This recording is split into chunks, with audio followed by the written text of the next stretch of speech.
Hey everybody, it's Chris from Family Geekery, and this week Amber had to fly away on short notice, so we're going to take the week off and prepare for next week. And next week we are starting a month-long journey into anime. Get it? Anna-May for the whole month of May. So we thought we'd bring you back all the way back to 2022, June of 2022, the first time that we talked about anime on Family Geekery. And we're going to be bringing it back to episode 12. So please enjoy this flashback into our history, and we'll see you all next week.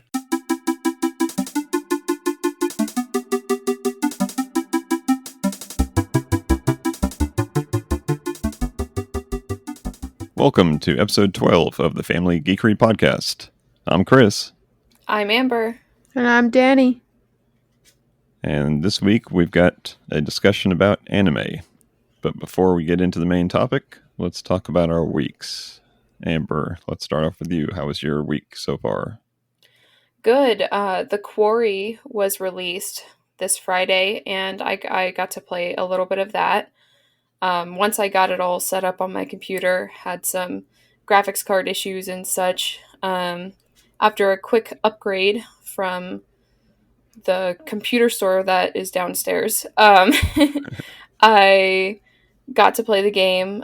So far I've played about 3.5 hours, and I don't know, that might be halfway done. And if for those of you that don't know, it's made by the same people that made Until Dawn, which is my all-time favorite video game. And right now, it's really hard not to compare the two, because everything that's happening in The Quarry is just making me think of better things that were in Until Dawn. But I know it's two different stories, two different sets of characters, and I'm trying to keep an open mind. But yeah, it's enjoyable so far. So far, it's less scary than Until Dawn was. Until Dawn got right into the scariness and the horror, but this one has a lot more build-up, which is really neat. I feel like I'm seeing more of the characters, rather than just trying to save them, which is kind of cool.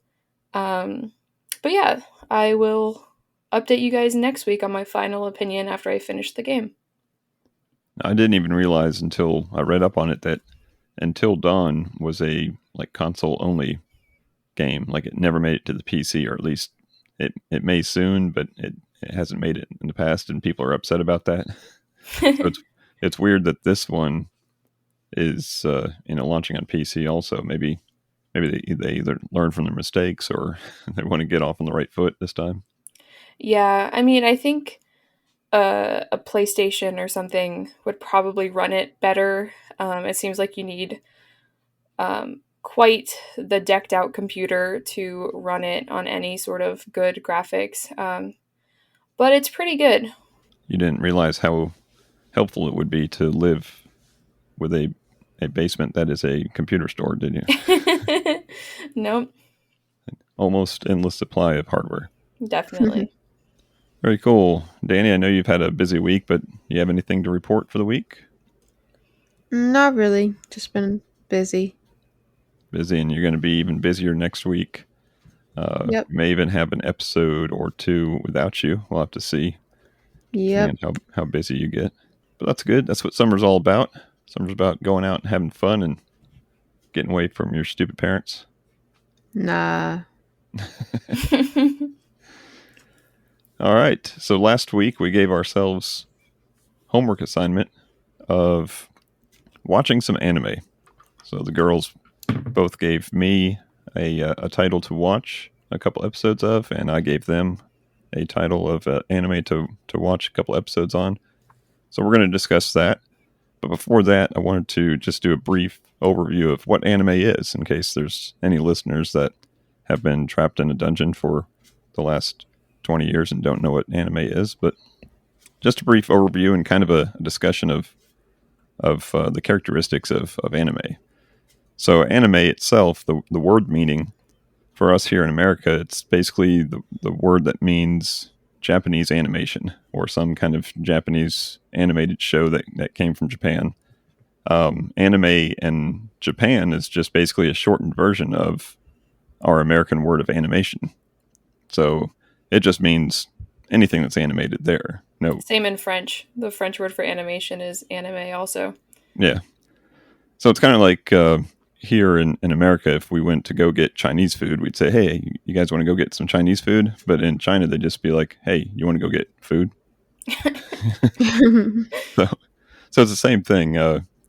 But there is a distinct style to anime, and many differences versus the more Western style of animation. So let's talk about a little bit of that. There is actually, before we get into that, a style of anime that, if it's created outside of Japan, they actually have a term for it. Girls, did you know that it's called anime influenced animation? No, I didn't know that. So a show like Avatar: Last Airbender, which isn't actually made in Japan, but it has kind of the look or style of anime. Some people would call that anime, and some people would say no, it's not, because it's not made in Japan. So it's anime influenced animation, which I'm shocked to find out they don't have a shortened name for. Maybe AIA, but that would just get a little confusing after a while.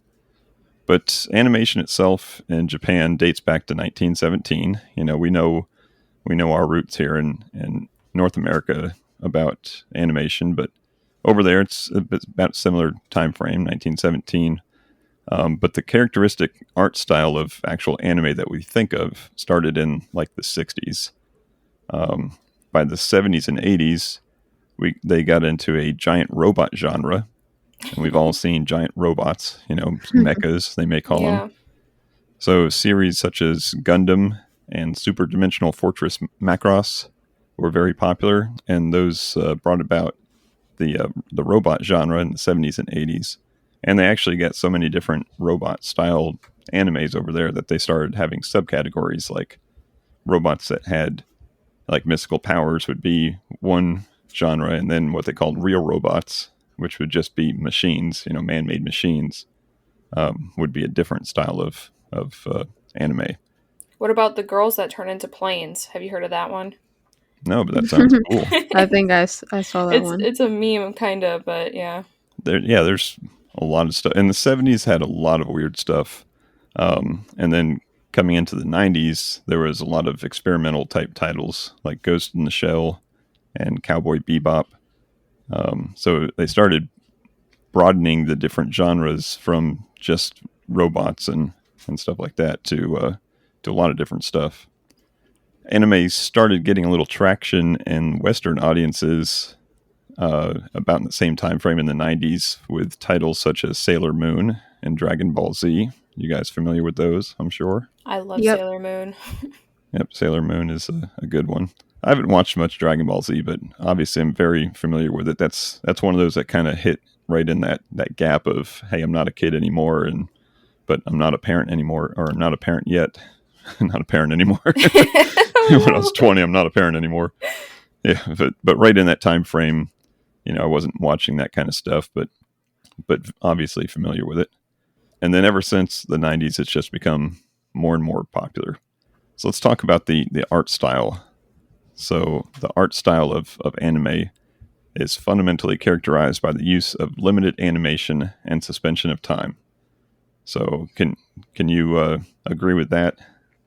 How you'll have like frames that will just like freeze, and the character may not moving much, but the there's a lot of drama going on without them moving very much. Yeah, the frame will kind of like flicker a little bit.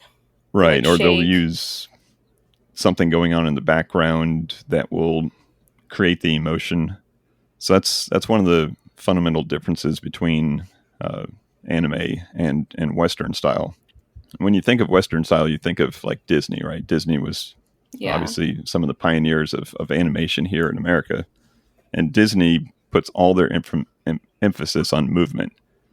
So even way back into the time frame of like the 30s when they were doing Snow White, they were rotoscoping, human characters and getting their animators to make just perfect movement so that you would feel the emotion, like us as the viewer would feel the emotion of the scenes based on the movement that was it. It just seemed natural to us.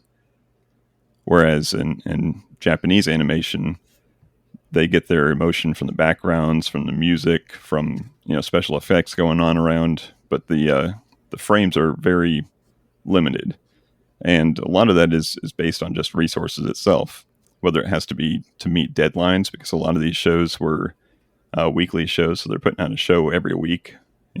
Disney isn't making a movie every week, right? It almost seems like it now with Disney Plus. They're coming out with stuff all the time, but back then it was just a matter of using less cells, using less frames to get these animators to create a 24-minute show or whatever it is that they were targeting for their animated shows.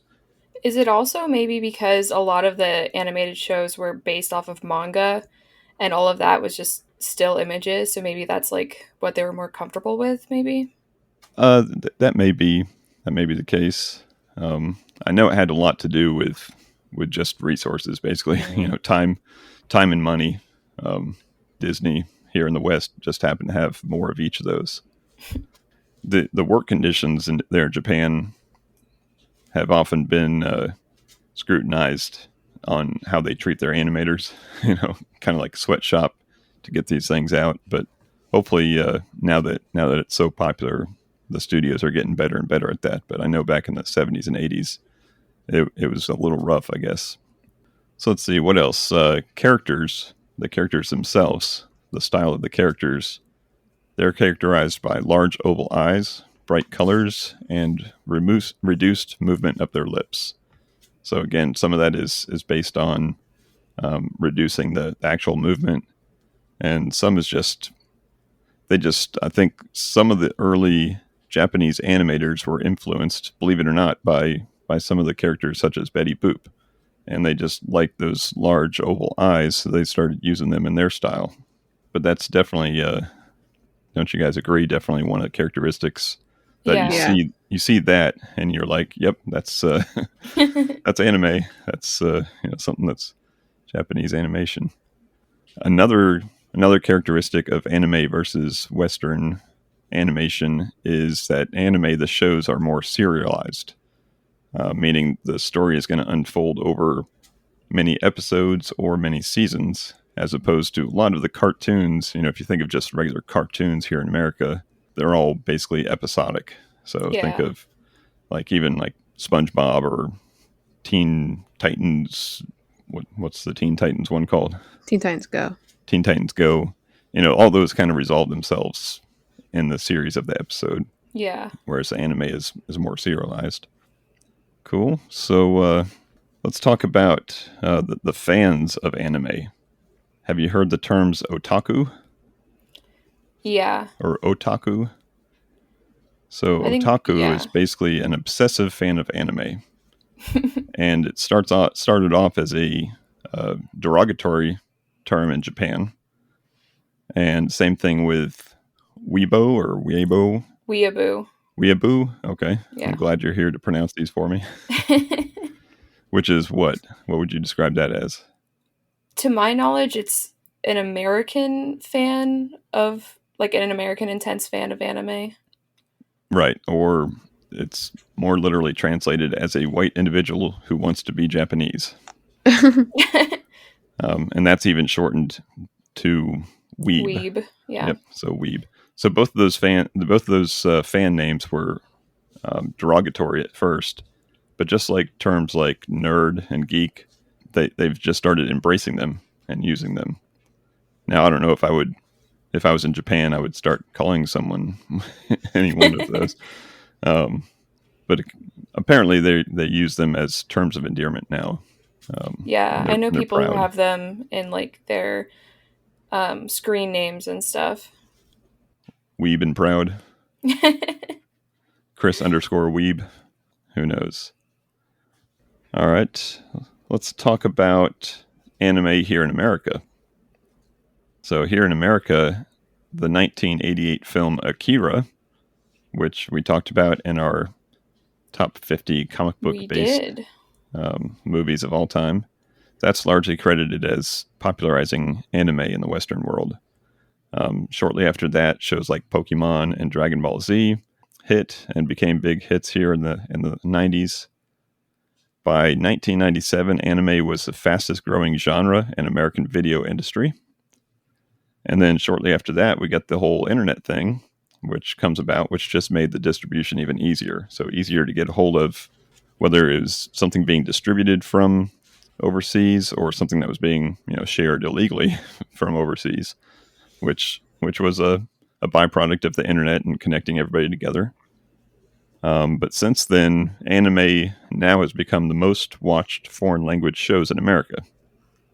In fact, in 2021, Netflix said that more than half of their subscribers had watched anime.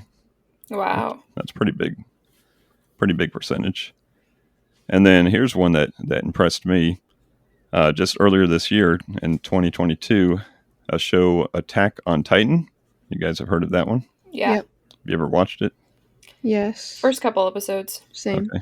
I haven't watched that one yet, but I've obviously heard of it and seen posters and T-shirts and all kinds of stuff. So Attack on Titan became the first non-English language series to earn the title of Most In-Demand TV Show. Wow. So it joined the ranks of the two other previous shows that have held that title are The Walking Dead. Oh, wow. And Game of Thrones. We've watched both of those. Yep. So I guess it's time for us to watch Attack on Titan, since it is the most in-demand TV show. And finally, to sum this all up, we'll talk real quick about the market itself, which is a huge market. In 2019, it was estimated that Japan's anime industry was valued at $24 billion per year. That's billion with a B, with 48% of that revenue coming from overseas. So and now this year they're thinking they're going to hit pretty soon 30 billion a year, with more than half of the revenue coming from overseas. So wow. So most of their, or the majority at least of their customers are not even in Japan, which makes sense. We got a lot of people over here and a lot of people in Europe that consume this media. So it's big business. You happen to know, out of all this stuff here now, some of the companies within anime have become multi-market dominators, meaning TV shows, video games, movies, all the above. Which one do you think of the Japanese multimedia markets is the biggest? Come on. Like I'll give you a hint. the company? Yeah, the franchise, meaning like like show or like Studio Ghibli? Studio. Oh, like just the show itself, which has become much more than just the show. I would say Pokemon. Pokemon is right. Pokemon that's got everything. That's everywhere. It's assumed to be the largest franchise ever, like out of all franchises, which is crazy because I think that might include like some Disney franchises too. Wow. And like Avengers and that kind of stuff. So yeah, lots of money, lots of customers, lots of products. It's a big thing now. Like everybody pretty much knows what anime is now, and it's come about, rather quickly. Think about just a matter of a couple decades here in the West that have it's become even heard of, let alone popular. Even from when I was like in middle school and seeing like how much has changed with like the fan base to now, it's crazy. It reminds me a lot of like my story arc of comic books. When I was growing up, comic books was just what the nerdy kids who didn't have girlfriends would read. And then, now it's like everybody's going to see the Avengers movies or the Guardians of the Galaxy movies, or even some of those DC movies, even, I guess. People go and see those. Yeah. But, so that it reminds me a lot of that, where, maybe when I was growing up, manga and anime would have been a very limited audience of boys. Now it's just become huge. Like everybody's saying half of Netflix viewers have watched at least something, which is probably a bigger number than that because you got to figure all these millennials are sharing their Netflix accounts, right? So Yeah. More than half of their viewers are watching anime. So very cool. Did you guys learn something from that? Yeah. I know Yeah. both of you have studied animation in the past. So I thought that would be an interesting little perspective to check out before we talk about our shows. So let's talk about the shows that you had me watch and I had you guys watch. And let's start with Danielle. You gave us an assignment to watch. What show did you tell us to watch?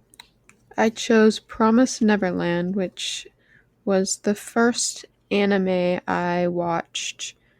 It was suggested by a friend, and um, personally, I'm not into the fighting action animes that are the most popular. I'm more into maybe like horror or comedy and romance, those types. Those I'm more attracted to and will watch. But yeah, so that's why I chose Promise Neverland, because it's the first one that I watched fully through and was entertained by. So there's actually subgenres of anime. There's lots of subgenres of anime, but there's actual titles for ones for children, and then ones for girls, and ones for boys. So the ones that you said you weren't interested in are exactly what they describe as the ones for boys. So like teenage boys in Japan, and there's a huge cultural difference between us, even though a lot of the interests in the show seem the same, but there's huge differences in the sense of in the I think it's called shonen. Yeah. Yeah. That would be the boy category of anime. It's very typical of having fighting, like you said, fighting, swords and punching and stuff like that, and then girls with big boobs, and they're not apologetic about it. And it seems like they said that it's very comedy driven over there. Like if a man, like an adult man, was to trip and fall and his hand was to land on some young girl's boobs, that's comedy over there. Over here it's like rape. Like Yeah. straight up sexual harassment. But over there it's considered comedy. Now we're talking about in animated, right? Not like there's no 40-year-old Japanese men just over there groping girls left and right, but on the TV shows it's considered comedy. So Yeah, it's funny. In Naruto, the main character Naruto, he has the ability sometimes to shapeshift into a busty woman, and which will give the men around him nosebleeds, and that is how he sometimes defeats them. So it's all funny over there, but yeah. all right, so back to Promised Neverland. Yep. So I did start watching that. We said we were going to watch 2 episodes each. I actually watched 3 episodes. And Amber, I think you even jumped in on that one. How many did you get through? I watched the first 2. The first 2? Okay. I'm surprised I hadn't watched it before. It seems right up my alley. Yeah, and the description of it says a very, very typical, and I forget what it is, but to summarize it a little bit, it says something about, school children have to save their orphans, right? Orphans Yeah. have to save their fellow orphans and rescue them and help escape the orphanage to save their lives or something like that. So these kids have to escape, and us as Westerners are thinking, okay, so like little orphan Annie is going to go and help all of her friends escape from the orphanage, and that sounds like a good show, but it's a little different than that, isn't it? You can tell by the first episode, okay, we got some 11-year-olds here that are all speaking at like 30-year-old education, but they're all supposed to be like the smartest children in the orphanage. They give them tests all the time to find out how smart they are.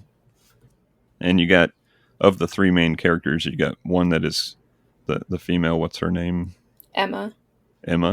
So she's considered like the physically strong or physically superior one, and then you've got one that's a superior strategist. Yeah. So 11-year-old kid who's deemed by his peers as being a strategist, His peers who are, 6 years old. right? And then the other one is kind of a loner outcast, but he's really smart, Mm-hmm. and he's able to pick up on the strengths of others and come up with plans. So you get these 11-year-olds, and you see at first, okay, it's just your normal orphanage, and they're growing up and they're eating their meals and they're learning their lessons and they're having fun. They're playing tag outside. In fact, the one bully of the group, he like fully like called out one of the main characters and said, "I challenge you to a game of tag." I'm like, oh, okay, that must be a thing. We're gonna have a duel of tag to the death. Is the Squid Games like? So they go out and they play tag out in the yard, and then from there, everything seems normal, and then it takes a very strange twist, doesn't it, Amber? Yeah. They get I adopted. Yeah. I knew it was going to be a dark show, just from how people have talked about it. But it got real dark real fast. Yep. So I actually watched 3 because after, I think by the end of episode 2 is when it started taking that turn, and I was like, okay, well, I got to keep watching this to see how that goes and see what happens. So I'm probably going to finish this season out, to see it all the way through, and so far it's very enjoyable. But it is very typical of your animation styles that we talked about earlier. In fact, a lot of the emotion that they show is like close-ups of the face with like sweat. And you talked about, Amber, you talked about the nosebleed. That's Yeah. one way to have very limited animation, but it to describe something's happening to this person. Same thing with someone sweating. Close-ups of the Yeah. beads of sweat going down the face. Another thing they do a lot is they make the pupils a lot smaller and shake a little bit. Yeah. Oh yeah, And that's one really telltale way to know someone's scared in anime. Yep. So good show. You agree, Amber? I agree. I'm definitely going to finish this one. And I don't say that about most animes I start. So Same. But it's definitely one of my favorites. And I started watching this one in Japanese, which I correct me if I'm wrong, but both of you watched it in English. Yeah, I did. Yeah, so I tend to watch my more serious animes in Japanese, but then I'll watch my more funny animes in English because I just like the jokes so much better when they're in English. Yeah, there's one thing about the anime community is that you're either a subbed or dub watcher, which either you watch the Japanese or and then read the subtitles, or you listen to the English dub. And people in those groups are very, very, Polarized. yes. And personally, I like dubbed because I usually watch TV while doing something else, and I don't really want to read, or I'm like watching it in bed at night, and I'm too tired to read off my screen. And people are very opinionated about that, but I get it. People would like subbed because a lot of like the real emotion is from those Japanese voice actors. Like even though Yeah. you don't understand the language, you get the raw emotion that the actual voice actors give. I'm definitely a dubbed guy myself because, again, I'm just too lazy to read the words. I think the only thing that recently that I've watched that was subbed was the Squid Game. Oh, And that's worth everything. Yeah. yeah. Yeah. Yeah, I don't think there's wrong with watching it subbed, watching it dubbed. It just depends on the person and depends on the show, I think. Yep. Well, very cool. Thank you for that recommendation. And I will pass that recommendation on to all the listeners. If you're looking for a good show to watch, so far, the first 3 episodes got me hooked. And it's only like 2 seasons, which is very easy to finish, Yeah. Like some 9 shows, episodes. yeah, like some shows like Naruto, Dragon Balls, and Sailor Moon, it's One years Piece. and years of content, and it's so hard to do that. Right. I wanted to watch a Pokemon show just because I've never seen a Pokemon show, and I wanted to watch a Pokemon show. So I went on Netflix and I searched for Pokemon, and there was so many different ones that I. The only thing I could have done is pull up a Wikipedia page and find out when they were made, and wanted to find the oldest one. Not Pretty something sure that was Indigo League made is the first one. recently. So um, as opposed to pulling up a wiki page and doing research to find out what I wanted to watch, I just didn't watch anything. Okay, so Amber, you gave me an assignment to watch, and which show was that? Seven Deadly Sins. Seven Deadly Sins, which I've got to tell you, every time I hear that, I start singing a song in my head because there's a very famous song called Seven Deadly Sins by Iron Maiden from their epic album Seventh Son of a Seventh Son. And so every time you say that title or I see that title, that song starts going off in my head because it leads off the album. That's the song that leads off the album, and then the tune finishes the album out too. So I watched 2 episodes of that, and again, it's one that I think I'm going to finish out because it was very interesting, very like anime. Like, Yeah, I think it's a lot more stereotypical anime. I guess the shonen style. There's a lot of fighting scenes, but also like goofy groping. yeah, um, but it's one of my favorites, and I haven't finished it because they released a couple seasons after I watched the whole thing, so I just haven't gotten around to it. But it's so good. I would recommend it to anyone. one of the elements that this show has that is again typical of a lot of anime is the inclusion of some historical significance. Right, there's Yeah, some beings or people or godlike creatures, or there's something that exists before that is just very very important to everybody in this land, right? um, and they're going to keep on harkening back to that, like, oh no, these are the people that fought against the dragon, or not in this particular show, but that may be an example of, they defeated the bad guy, or um, they fought and died bravely to save us all, that kind of stuff. And in this particular one, there is what do they call the Holy Knights. the Holy Knights? Okay, Yeah, the Holy so Knights, which sounds like it should be good guys, right? right. The concept of the show, for those who don't know, is there's the seven deadly sins who, were part of these valiant warriors or whatever. Um, but now they're kind of painted as the bad guys. And um, without giving too much of a spoiler, the Holy Knights, who do sound like they'd be the good guys, are actually the bad guys. So it's kind of a cool flip on that. And you're going to follow it. I'm guessing in the show you're going to follow the protagonist's view is going to be of the seven deadly sins, Yeah. and you're going to be rooting for them, right? Am I Yeah. going to be So rooting for the seven deadly sins here in the yes, you will. show? As you meet more and more of the characters, they're all so unique and have such unique powers. It's really interesting. Very cool. So yeah, that's a good one. And since I am a 13-year-old boy at heart, it is the exact type of animation that I would expect myself to enjoy. Fighting and all that stereotypical stuff.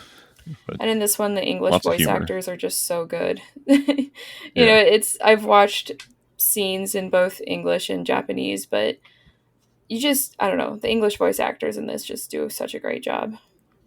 Now I'm curious about some of the humor, because some of the humor, some of the punchlines are so American that there's just no way in my mind that it could have been written that way and it's been translated perfectly from the original. So there must be some westernization even in this show, because some of the Yeah. punchlines, it's just like that's just a stupid white guy remark, right? That when you hear it. Yeah.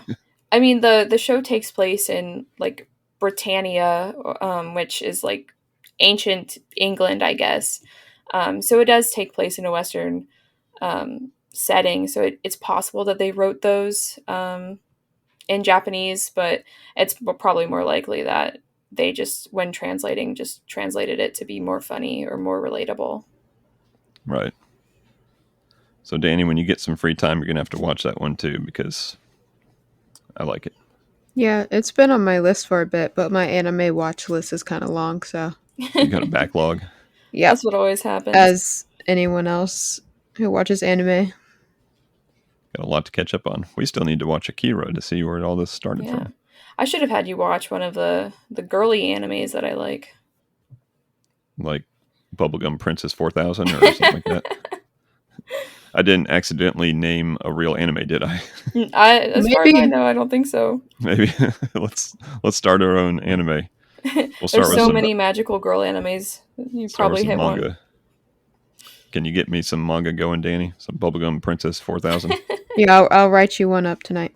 Nice. All right. So great shows. And then I gave you guys a show to watch, not because of its literary or comedic superiority, but just because of its significance to anime here in the Western world. And that was Robotech. And so I'm going to give a brief, now that you guys watched the first 2 episodes of it, and not a whole lot happened in those first 2 episodes, but I'm going to give you a brief rundown of how that Robotech got here into America, just to set the scene. So all these shows came from Japan, right?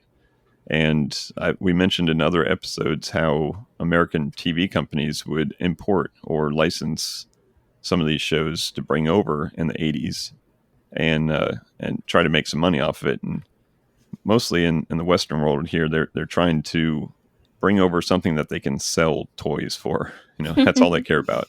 Cartoons was just a means of selling junk to kids. So there was a company called Revel, which is still around. I don't know if you guys have heard of Revel, but it's a model company. I remember you've seen videos in the old days of kids that would get their glue out and build models. Something that I had no patience for. I had no patience for making models because you'd have to put the damn thing together and then you'd have to paint it. And if I ever made one, it would not look like what the box showed it to look like. But Revel had licensed a lot of those mecha titles or mecha toys to bring over to America, and they licensed the term Robotech to be one of these huge robots that people here could make models of. So when the company Harmony Gold, which was the media company here in America that wanted to license some of these shows and bring them over, they wanted to make a show called Robotech, and they wanted to have that same style of mecha type stuff. So they actually signed a co-licensing agreement with Revel to use the term Robotech. So now they've got the name. They know they want to make robots, right? And they know they want to get it on TV. And to get it on TV here in America, to be a daily syndicated show, like a show that would be the show that I would come home from school from every day and watch, right, at 4 o'clock or 4:30, whenever it was. To get that on TV, they need a minimum of 65 episodes. So that's 13 weeks of 5 episodes per week. So every day has to have an episode. To do that, it didn't fit the same format as over in Japan where they have weekly shows. So they wouldn't have a 65-week show, right? Their shows would be much shorter and be weekly.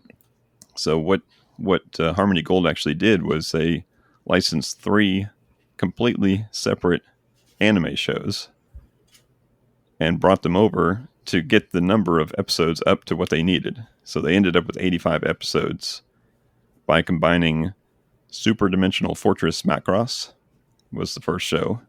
Super Dimension Calvary Southern Cross was the second show. And then Genesis Climber Mospieda was the third show. 3 completely different shows, which is now Robotech. Wow. So remember last week when I said there was kind of 3 stories to it? That's why there's 3 stories to it, because it's 3 completely separate shows that they just stitched together. Now, to do that, they had to edit the heck out of some of these shows to get them to one, fit the format of American TV, but two, to make the storylines almost kind of match a little bit. So they were putting in storylines into like season 2 and season 3, or the series 2 and series 3, that didn't exist before, to make them relate to, the first show. So people who had watched those 3 shows separately, or were fans of any one of those 3 shows, really didn't like what Robotech did. But for someone like me that grew up not knowing those other shows, just knowing that Robotech was Robotech, I didn't even realize what was going on. I knew that at some point all the characters look different, mysteriously, and they're no longer on this spaceship. They're on a different spaceship, or they're on a planet somewhere that I've never even heard of before. The enemies all looked completely different, right? Each season has enemies, but they all start to look completely different. I, as a 10-year-old kid at that time, I didn't know why that was happening, but it was still entertaining to me. Did they keep the same character names, like the same main character? No, I think, and I don't 100% remember, but I think like they would, since everything was overdubbed, I think they would talk about like the characters, and not to spoil anything that's 40 years old, but I think there was a practice of killing off a bunch of characters, so they wouldn't have to put them on the screen anymore. Are you right? sure this isn't Game of Thrones? They wouldn't be on the screen because it was a completely different animator. So yeah, the characters, I think, and they might have written into the later episodes that they were either like brothers or sons of certain characters. So I think that's how they intertwined the storylines, by talking about the great Rick Hunter, who was instrumental in the first Robotech war, because each one of these series had a war, right? There was the good guys and the bad guys, and there was, they called it the Robotech, the first, second, and third Robotech war.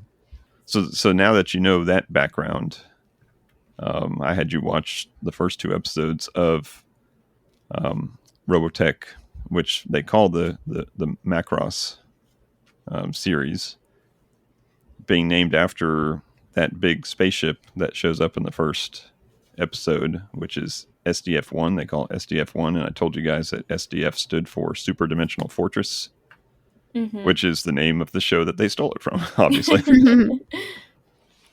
So tell me what you thought about the show. I thought it was cool. It's definitely always interesting to see older anime, especially older anime brought to America. You can assume that a lot of names were changed and a lot of the plot was changed. But it's still enjoyable to watch. And yeah, I don't know. It had a cool concept to it, definitely. So the original Super Dimensional Fortress Macross was a 1982 show in Japan, and it started here in America in 85. You mentioned the character names. The main character that I grew up knowing was Rick Hunter, which is a very American name. Yeah. His name in the original series was Hikaru Ichiyo, and I'm probably pronouncing that wrong, so I apologize, but that's the best I can do. Hikaru Ichiyo. Now, the other character that you met in the first couple episodes was basically his older brother. They call him brother, but he was an older friend whose parents died at some point, and they don't say that in the story, but that's the story behind it. His parents die, and they had asked Rick Hunter's father to raise him. So his name is Roy Fokker. Now, in the original show, his name was actually Roy Fokker. Oh. But it's Focker.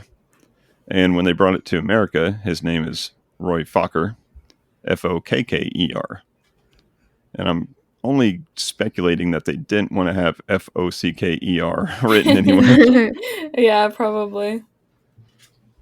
But yeah, so some of the other main characters, Lin Minmay, that was her original name in the original series. So I don't think many of the names had changed except for Hikaru Ichio, because we just Ah. wouldn't be able to pronounce that. So let's call him Rick. And I'm sure Hikaru is probably a form of Rick, maybe. Maybe. Danny, what did you think about the show? I enjoyed it. Like I said, I'm not really into the kind of more fighty robot type animes, but I still enjoyed it. As an artist, I really enjoy watching older animated things to see like how much we've improved even since like the 80s. Like it's crazy, and I really enjoy looking into that kind of stuff. Now, I watched it with you guys, and that's probably the first time I might have pulled it up, because for a long time that series was on Amazon Prime, and I'd see it on my list all the time, and I'd start up and I'm like, "Ooh, I'm going to binge through this," and I'd watch the first episode, and that was it. so so that this was the first time I've seen even that second episode when I watched it with you guys, probably since the 80s. So I didn't realize that not a whole lot happens in the first two episodes, but at least it paints a picture of what's going to happen, and they're eventually going to have to go out into space and protect Earth from the Zentradi, the bad guys. Which, another funny fact, the Zentradi, who are giants, right? They're giant aliens.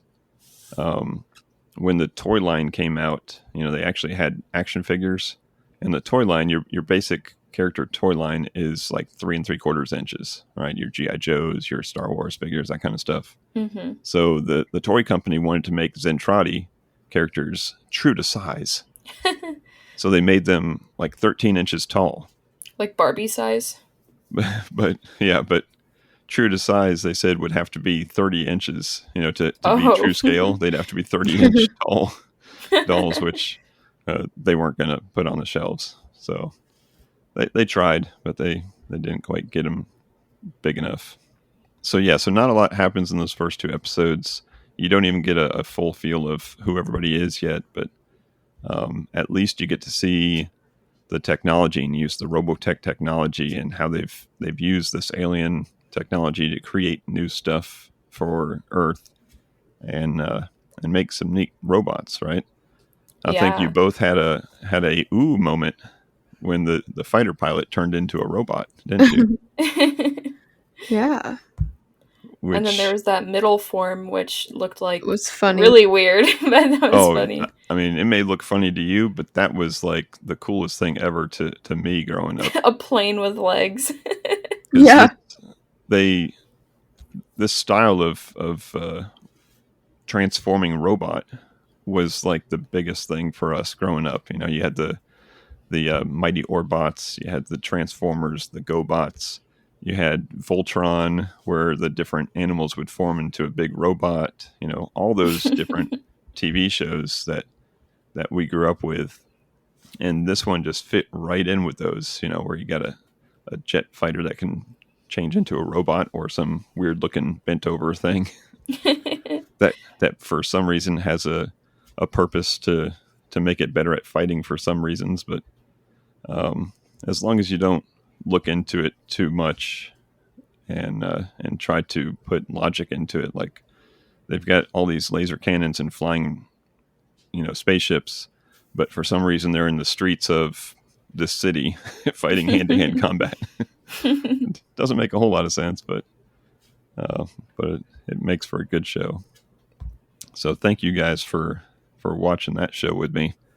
I'm gonna have to watch a couple more to make sure that my memories of it being a really good show do actually match up, or maybe it's just one of those things that everything was cooler back then.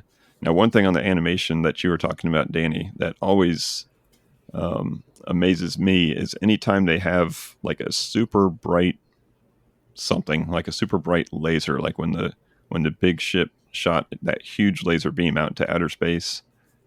It's like super bright, like they must have some kind of backlighting behind the cells of animation. Do you know what I'm talking about? Yeah.